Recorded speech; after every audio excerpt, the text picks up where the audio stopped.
जिसमें वो स्वयं आरोपी भी हो सकते हैं। आप कल्पना कीजिए, इससे बड़ी बात कुछ हो सकती है? कुछ हो सकती है क्या? पुलिस वाले कह रहे हैं कि उनके पास 1, 2, 3, 4 नहीं, 10-10 हत्याओं के सबूत हैं, जिसमें वो स्वयं आरोपी भी बन सकते हैं। लेकिन वो कह रहे हैं, मैं आरोपी बन भी जाऊं तो हमें कोई मलाल नहीं है, क्योंकि अब बर्दाश्त नहीं करूंगा। और उन्होंने कहा कि क्यूबाई नेटवर्क के इस अभियान के बाद, आपकी ईमानदार लड़ाई के बाद, हमने ये फैसला किया है कि हां, मैं आऊंगा और अदालत के समक्ष अपना विटनेस दूंगा, गवाही दूंगा और कहूंगा कि कौन कौन हत्यारा है, दिशा की कैसे हत्या की गई है। और सिर्फ दिशा नहीं, कई और हत्याएं हुई हैं। आज मित्रों, जब मैंने यह फैसला किया कि मैं आपसे यह शेयर करूंगा, तो मैंने उनसे कहा कि मैं आज जा रहा हूं, ऑन कैमरा इसकी घोषणा करूंगा। आप पीछे तो नहीं हटेंगे? आप डर तो नहीं जाएंगे? बोला बिल्कुल नहीं। उन्होंने कहा कि मैं बिल्कुल नहीं डरूंगा। और यह हद हो गया है, सारी हदें पार कर दी गई हैं। जब व्यवस्था को इस तरह से लुंज पंज होता हुआ देख रहा हूं तो बर्दाश्त नहीं हो रहा। मैंने इसी वर्दी की कसम खाई थी और अब मैं वर्दी की लाज रखने के लिए मेरी अंतरात्मा जग गई है।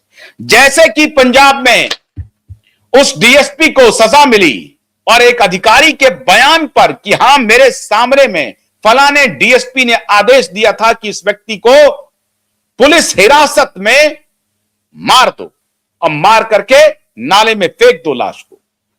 और उस गवाही के बाद फिर परिस्थिति जन्य साक्ष्य इकट्ठा किए गए और डीएसपी को आजीवन कारावास की सजा हुई, हाईकोर्ट में और सुप्रीम कोर्ट में। इसीलिए मैं कह रहा हूं कि सब कुछ संभव है। और जब मैंने उनसे पूछा कि आप बैक ट्रैक तो नहीं करेंगे, बोला बिल्कुल नहीं करूंगा। वो ईमानदार पुलिस वाले हमारे अभियान को, आदरणीय नीलेश ओझा जी के अभियान को देख करके उन्होंने कहा कि मैं कई रात से सो नहीं पाया हूं आशुतोष। मुझे बार बार आप लोगों के प्रोग्राम को देखता हूं। मैंने कहा कि आप सबूत दें ना दें, लेकिन हमारे पास इतने सबूत हैं कि जो आरोपी हैं उसे फांसी के फंदे तक पहुंचाया जा सके, उसे आजीवन कारावास की सजा दिलाई जा सके। इतने सबूत तो हमारे पास हैं ही। हां, यह और बात होगी कि अगर आप आकर के स्वयं ये कबूल कर लेंगे तो कम से कम पुलिस की लाज बच जाएगी। लोग पुलिस पर भरोसा करने लगेंगे। लोग मानने लगेंगे कि हां, कुछ पुलिस वाले हैं, उनका भी परिवार है, उनके भी घर में बेटियां हैं, उनके भी घर में बेटे हैं, उनके भी मां बाप है, भाई बहन है, वो भी एक पारिवारिक प्राणी है। ये लोगों को भरोसा हो जाएगा। वरना लोग आपको हैवान ही समझेंगे। जिस प्रकार की का कृत्य मुंबई पुलिस के कुछ ऑफिसर कर रहे हैं दिशा के केस में, और मैं डंके की चोट पर कर रहा हूं कि शैलेंद्र नगरकर को दुनिया की कोई शक्ति नहीं बचा सकता। शैलेंद्र नगरकर के खिलाफ तो इतने सबूत हैं कि अदालत भी उसे चाहेगी कि माफी दे दें तो माफी नहीं दे सकती है अदालत। हाई कोर्ट तो छोड़िए, सुप्रीम कोर्ट नहीं दे सकती अदालत। इतने सबूत है शैलेंद्र नगरकर के खिलाफ। और इसीलिए शैलेंद्र नगरकर अभी मारा मारा फिर रहा है और अपने आका परमवीर सिंह को कह रहा है कि आपने मुझे तबाह कर दिया। अपने आका को कह रहा है कि आपने मुझे तबाह कर दिया, क्योंकि उसके बचने की कोई संभावना नहीं है। और उस पर ऐसे ईमानदार पुलिस वालों का संपर्क, यह कहना कि मैं अदालत में जाऊंगा और कहूंगा नहीं, एफिडेविट दूंगा। सत्यापित करूंगा, पूरे दम ठोक करके कहूंगा अदालत में कि हां, यहां पर इस तरीके से दिशा की हत्या की गई है। दम ठोक करके कहूंगा कि दिशा के साथ साथ कम से कम 10 हत्याएं हुई हैं। यह मामला बहुत छोटा नहीं है मित्रों, तभी तो मैंने आपको कहा यह मामला छोटा। आप सबको शायद यह लगता होगा कि यह आशुतोष पाठक पागलों की तरह एक केस को लेके चले जा रहे हैं, इनको और कोई मुद्दा नहीं मिलता है, इस मुद्दे में लगे हुए हैं, कह सकते हैं आप। लेकिन आप ध्यान रखें, आज तक दुनिया में अगर इतिहास बना है तो यह पागलपन नहीं बनाया है, आपकी दीवानगी नहीं बनाया है। बहुत सारे पत्रकार हैं, अपना काम कर रहे हैं, उनके पास भी जिम्मेदारी है समाज को दिशा दिखाने की। हम अपने तरीके से दिशा दिखाने की कोशिश कर रहे हैं। मित्रों, पुलिस वालों ने कहा कि बड़ी ही बीभत्स तरीके से दिशा की हत्या की गई है, और आप ठीक कह रहे हैं कि आपके पास सारे सबूत हैं, लेकिन हमने जो कुछ देखा है और सुना है, हमने जिस तरीके से केस को दबाया है, अब हम चुप नहीं रहेंगे और बोलेंगे। एक पुलिस वाले होते तो मैं नाम भी बता देता। कम से कम 5 से 6 पुलिस ऑफिसर हैं और हर कैटेगरी के हैं, 5 से 6, जो कह रहे हैं कि हम एफिडेविट देने के लिए तैयार हैं अदालत में। इससे बड़ी जीत और क्या होगी मित्रों? इससे बड़ी जीत क्या होगी? अब अदालत के पास कौन सा साक्ष्य चाहिए? जब यह साक्ष्य आएगा, परिस्थिति जन और विटनेस दोनों आएंगे। अभी तो साक्ष्य है ही हमारे पास। हमने कहा कि मुझे आपके एफिडेविट की कोई जरूरत नहीं है। आज आपकी अंतरात्मा जग रही है। 5 साल से आप कहां थे? 5 साल से आप कहां थे? आपने पाप किया है? कहा हमने पाप किया है?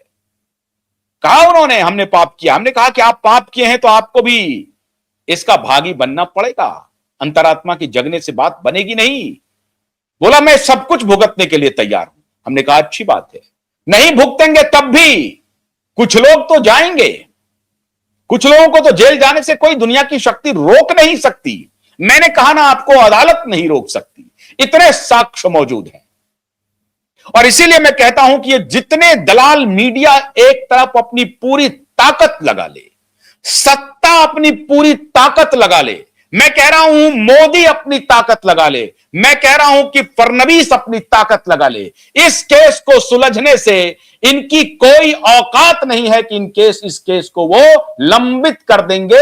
लंबित कर सकते हैं लेकिन इस केस को सुलझने नहीं देंगे, ऐसा हो नहीं सकता। अगर मैं नहीं उठाऊंगा तब भी मैंने पूरे फ्लीट तैयार कर दिए हैं जो इस मुकदमे को लड़ता रहेगा। इसलिए आप मेरी भी चिंता मत कीजिए। नीलेश ओझा ने 50 वकीलों की फौज खड़ी कर दी है, इसलिए उनकी भी चिंता मत कीजिए। लोग लगे हैं, इसीलिए मैं कह रहा हूं मोदी और फडणवीस भी इस मुकदमे को अंजाम तक पहुंचने से रोक नहीं सकता। और अब तो पुलिस वाले कह रहे हैं, मैं कह रहा हूं इससे बड़ी खुशी, इससे बड़ी जीत और क्या हो सकती है? जब पुलिस वाले खुद संपर्क करने लगे, पुलिस वाले खुद कहने लगे। याद कीजिए वो दौर जब PIL फाइल हुआ था और तब सतीश साल्यान जी आए थे सामने। इसलिए मित्रों, जब अंतरात्मा जग जाए तो समझिए केस आप जीत गए हैं, बिल्कुल जीत गए हैं। आप जीत के बिल्कुल कगार पर हैं। इसीलिए ये 2 सप्ताह का जो वक्त है milord, chief justice Mumbai high court से मैं दरखास्त करता हूं कि आप जितना जल्द हो सके सुनवाई करें, FIR दर्ज का आदेश करना है, वरना प्रोसीडिंग्स और बढ़ेगी। और ध्यान रहे, ये जो अब ये भ्रम चल रहा था कि ने जजों को प्रोसिक्यूट नहीं किया जा सकता है, किया जा सकता है। ये कोई मैं धमकी नहीं दे रहा हूं, लेकिन वॉइस ऑफ वॉइसलेस की आवाज हूं, वॉइस ऑफ वॉइसलेस हूं, इसलिए मेरी आवाज दब नहीं सकती। और अगर मैं कोई इंपर्टिनेंट सवाल कर रहा हूं तो आप मुझे बताएं। अगर आप कहें कि मैं कोई गलत सवाल उठा रहा हूं तो आप मुझे बताएं। क्या मुख्य मुंबई हाई कोर्ट के चीफ जस्टिस बड़ी अदालत में कहेंगे कि हां, मैंने एफआईआर नहीं करने का आदेश देकर के न्याय किया। बड़ी अदालत में कहेंगे कि 2 सप्ताह का समय दे दिया, अब अगली सुनवाई फिर टल जाएगी। क्या वो कहेंगे ये बात कि हां, मैंने न्याय कर दिया? एफआईआर तक का भी आदेश ना देकर के उन्होंने न्याय कर दिया, ऐसा हो सकता है क्या? नहीं हो सकता है। तो एफआईआर का आदेश तो उन्हें देना ही पड़ेगा, और एफआईआर का जब आदेश आएगा तो केस सुलझेगा भी। और उसके आदेश के पहले ही अभी बस थोड़ा सा इंतजार कीजिए, थोड़ा सा और। जब आपने इंतजार किया है तो थोड़ा सा और इंतजार कर लीजिए। एक बार वो एफिडेविट, वो शपथ पत्र आपके हाथ में आ जाए हमारे उन, और मैं कहता हूं कि ऐसा नहीं है कि भगत सिंह नहीं है, मैं उन पुलिस वालों में भगत सिंह को देख रहा हूं, जो न्याय की लड़ाई लड़ने के लिए देर से ही सही आए तो सही। इसलिए उन पुलिस वालों के प्रति मेरा दोबारा आभार है। मैं नाम नहीं व्यक्त कर सकता, उनका पहचान अभी नहीं बता सकता। एक बार अगर वो सामने आ जाएं, पूरी तरह से शपथ पत्र लेकर के एक बार आ जाएं, फिर तो वो नाम भी देंगे, कैमरे पर भी आएंगे, फिर तो सब कुछ पब्लिक डोमेन में होगा। जब वो अदालत में आएंगे, गवाही देंगे, तो सब पूरी दुनिया देखेगी दुनिया। और इसीलिए कह रहा हूं, ठाकरे, समय बहुत कम है, काउंटडाउन शुरू करो। बहुत बहुत शुक्रिया, नमस्कार।